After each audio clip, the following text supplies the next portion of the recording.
안녕하세요 여러분, 성공합시다. 자, 우리는 계속 지금 빌립의 이야기를 듣고 있는데요, 오늘은 정말 동해 번쩍 서해 번쩍하는 빌립을 볼 수 있어요. 너무 재미있고 흥미진진하지만 진한 감동이 있는 스토리 속으로 한번 들어가 보도록 해요.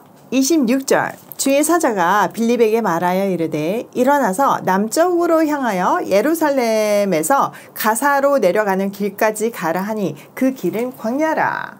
빌립이요, 사마리아 성에서 성공적으로 복음을 전했을 때요, 다른 사역으로 부르심을 받아요. 왜냐면은 복음이 땅끝까지 전해져야 하니까요. 주님의 천사가요, 빌립에게 나타나서 예루살렘에서 가사로 내려가는 길로 가라고 해요. 그 길은 강야였어요.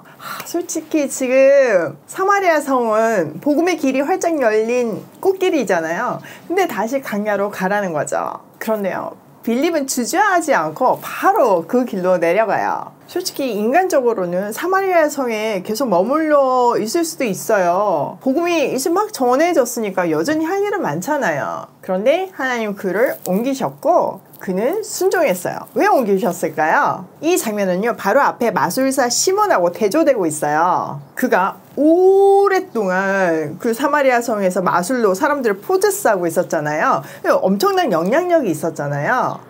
그런 영향력을 아예 사전에 방지하신 거죠. 사람이 한 곳에 오래 머물러 있으면 영향력 생기는 거 아시죠? 그건 뭐 높은 자리건 낮은 자리건 상관없어요. 텃세라는 게 있잖아요. 그런 영향력이 생기면 죄인인 사람은요, 타락할 수밖에 없어요.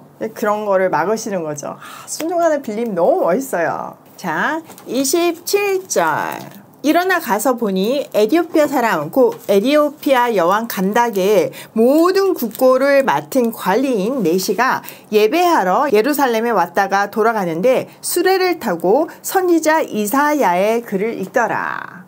자, 빌립은 그 순종의 길에서 에디오피아 사람 하나를 만나는데요, 그는 에디오피아 여왕 간닥의 모든 재정을 관리하는 네시였어요. 아주 고위 공직자라고 볼 수 있죠. 에디오피아는요, 구약에서 구스의 여왕이 솔로몬을 찾아오잖아요. 그 구스고요, 오늘날의 수단의 일부인데 지금은 힘이 없는 나라였지만 그 당시는 엄청나게 번성한 나라였어요. 거기에는 함의 족속인 흑인들이 살고 있었어요. 그러니 지금 이 순간은요, 새로운 인종에게 복음이 전해지는 순간이죠. 그는 예루살렘에 예배하러 왔다가 돌아가는 길에 마차에 앉아서 이사야의 글을 읽고 있었어요. 마차를 탄 것으로 봐서 그는 아주 정말 고위 관직에 있었던 사람으로 볼 수 있죠. 또 그가 유대 절기를 맞아서 지금 예루살렘에 왔는데 여왕 간닥의 특사로서 왔을 수도 있지만 분명한 것은 그는 이사야서를 읽고 있잖아요. 그러니까 말씀에 대한 갈급함이 있었어요. 그래서 우리는 그를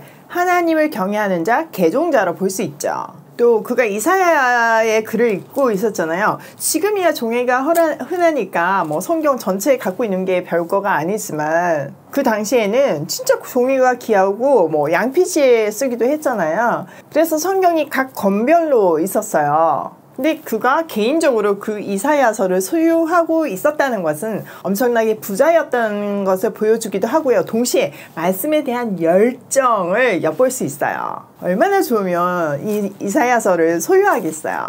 그런데 여러분, 이사야서 읽어보셔서 알겠지만 진짜 어려워요. 이 간닥이가 얼마나 어렵겠어요. 그때 성령께서 그를 내버려 두시지 않으시고 성경 선생님 빌립을 보내주셨어요. 자, 우리 성경쌤 빌립의 한약 한번 볼게요. 성령이 빌립더러 이르시되 이 수레로 가까이 나아가라 하시거늘 빌립이 달려가서 선지자 이사야의 글 읽는 것을 보고 말하되 읽는 것을 깨닫느냐 대답하되 지도해 주는 사람이 없으니 어찌 깨달을 수 있느냐 하고 빌립을 청하여 수레에 올라 같이 앉으라 하니라. 성령이요, 빌립에게 마차에 바짝 다가서라고 말했어요. 빌립이요, 그냥 이렇게 가지 않아요. 막 눈치 보면서 어떻게 할까 이러지 않아요. 막 달려와요. 성령이 시키면 곧바로 달려가는 멋진 사나이.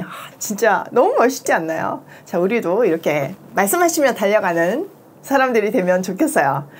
자, 그 내시가요, 이사야를 읽고 있었어요. 소리내서 읽고 있으니까 그것을 들은 거죠. 그러면서 말을 걸어요. 지금 읽으시는 거 이해하십니까? 라고 물었어요. 그러니 그 내시가 나를 지도해주는 사람이 없으니까 내가 이걸 어떻게 깨달을 수 있겠습니까? 라고 대답해요. 근데 이 내시의 눈에도 빌립이 좀 특별한 거죠. 또 성령께서 감동을 주셨겠죠. 그래서 빌립에게 마차에 타서 자기 곁에 앉기를 청했어요.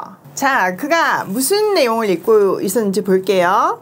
읽는 성경 구절은 이것이니 일러스되 그가 도살자에게로 가는 양과 같이 끌려갔고 털 깎는 자 앞에 있는 어린 양이 조용함과 같이 그의 입을 열지 아니하였도다. 그가 굴욕을 당했을 때 공정한 재판도 받지 못하였으니 누가 그의 세대를 말하리요. 그의 생명이 땅에서 빼앗김이로다 하였거늘 그 내시가 빌립에게 말하되 청컨대 내가 묻노니 이 선지자가 이 말한 것이 누구를 가리킴이냐 자기를 가리킴이냐 타인을 가리킴이냐. 빌립이 입을 열어 이 글을 시작하여 예수를 가르쳐 복음을 전하니. 자, 내시는요 하필 그때 읽고 있던 본문이 이사야 53장이었어요. 이 본문은 우리가 메시아의 고난장이라고 부르는 예수님의 십자가 사건이 예언된 내용이잖아요. 딱 그걸 읽고 있는 거예요. 자, 내시는 빌립에게 아니 도대체 이 내용이 누구를 두고 한 말입니까? 이사야 자신인가요? 아니면 또 다른 사람인가요? 이렇게 물었어요. 빌립은요 이사야가 예언한 분이 바로 예수 그리스도이시고 그 예언대로 예수님이 고난을 받고 죽음을 당하시고 부활하심으로 우리의 구원이 이루어졌다고 말해요. 지금 내시가 무슨 말인지를 몰라서 너무 알고 싶어서 읽고 있었는데 옆에 와가지고 그 내용이 예수님의 십자가의 고난에 관한 말씀이라는 것을 풀어주니까 얼마나 효과적으로 확 와닿았겠어요. 또 빌립은 얼마나 신나서 설명을 했겠어요. 여러분 그 두 사람의 감격이 느껴지시나요? 아마 내시는요 가슴이 불타는 듯이 뜨거워졌을 거예요. 자, 36절. 길 가다가 물 있는 곳에 이르러 그 내시가 말하되 보라 물이 있으니 내가 세례를 받음에 무슨 거리낌이 있느냐. 이에 명하여 수레를 멈추고 빌립과 내시가 둘 다 물에 내려가 빌립이 세례를 베풀고. 이렇게 막 가슴이 뜨거워져서 막 길을 가다 보니까 물이 보인 거죠. 그러니까 내시가 세례 받기를 원해요. 아마 빌립이 복음을 전하면서 세례에 대해서 말했을 거고 내시는 이 세례가 너무 받고 싶었던 거죠. 빌립은요 마차를 세우게 하고 그에게 세례를 주었어요. 여기서 누가는요 4개의 동사 명령하기를 멈추라 내려가라 세례를 베풀었다를 생동감 있게 사용함으로써 이 세례를 베푸는 일이 얼마나 감동적이고 흥미진진했는지를 우리에게 느끼게 해주고 있어요. 진짜 재밌죠? 자, 그 다음 이야기 39절. 둘이 물에서 올라올새 주의 영이 빌립을 이끌어 간지라. 내시는 기쁘게 길을 가므로 그를 다시 보지 못하니라. 빌립은 아수도에 나타나 여러 성을 지나 다니며 복음을 전하고 가이사라에 이르니라. 그들이 물에서 올라오니까요 주의 영이요 빌립을 휙 데리고 다른 곳으로 옮겼어요. 내시는요 다시는 빌립을 볼 수 없었지만 복음을 깨닫고 감격해서 자기 나라로 돌아갔어요. 그 뒤에 빌립은요 아수도에 나타나서 여러 성을 돌아다니며 복음을 전했어요. 그리고 마침내 가이사라에까지 이르러서 복음을 전했어요. 가이사라는요 해변가에 있는데 아소도에서 북쪽으로 올라가는 길이 있었어요. 자, 그 길목에 있는 도시들이 뭔지 아세요? 루따, 요빠 이런 도시들이에요. 혹시 들어보신 기억이 있으신가요? 나디우시죠? 네, 맞아요. 베드로가요 사도행전 10장에서 활동하는 도시들이에요. 빌립이 이때 미리 가가지고 복음을 전하면서 땅 다지기를 했기 때문에 베드로와 갔을 때 꽃이 활짝 필 수 있었던 거죠.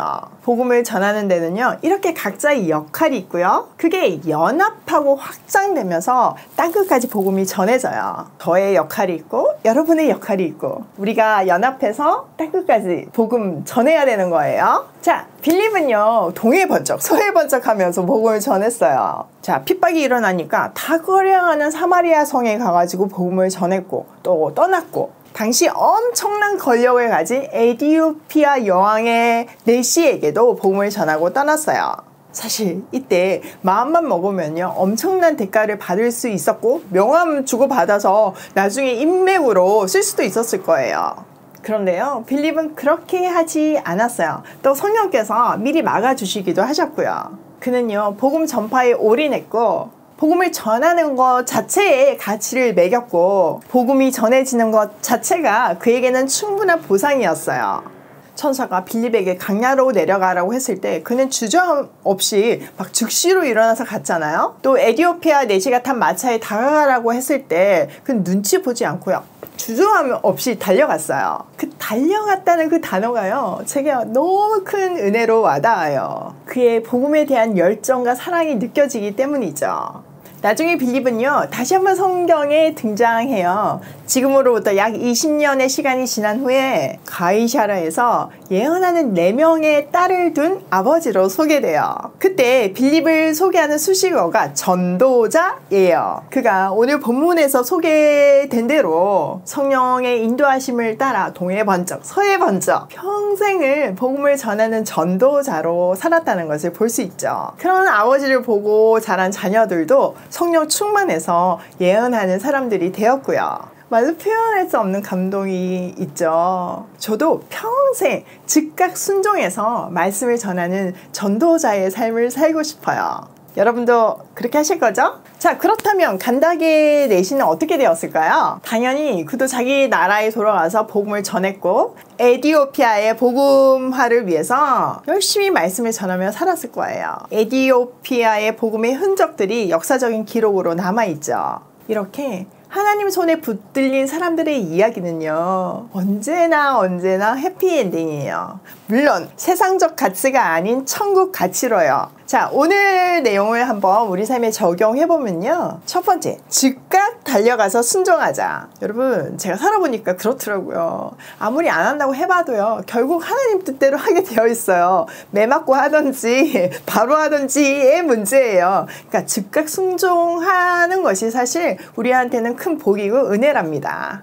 두 번째, 복음 전파 자체에 가치를 두자. 근데 복음을 전파하는 것 자체가 우리에게 특권이고 사실 그것으로 인해서 누리는 기쁨이 너무나 크잖아요. 세상이 줄 수 없는 행복을 느끼잖아요. 그러니까요 그거 가지고 인맥으로 연결시킨다든지 스펙으로 연결시키면 안 돼요. 자, 세 번째, 성경 공부 열심히 하자. 여러분 빌립이요 쫙 설명해 주니까 지금 그 간다게 네시가 느끼고 복음을 받아들이고 자기 나라에 가서 전하잖아요. 그러니까 우리도 이렇게 말로 설명할 수 있게끔 준비되어 있어야 해요. 그러려면 무슨 내용인지 알아야 되고요.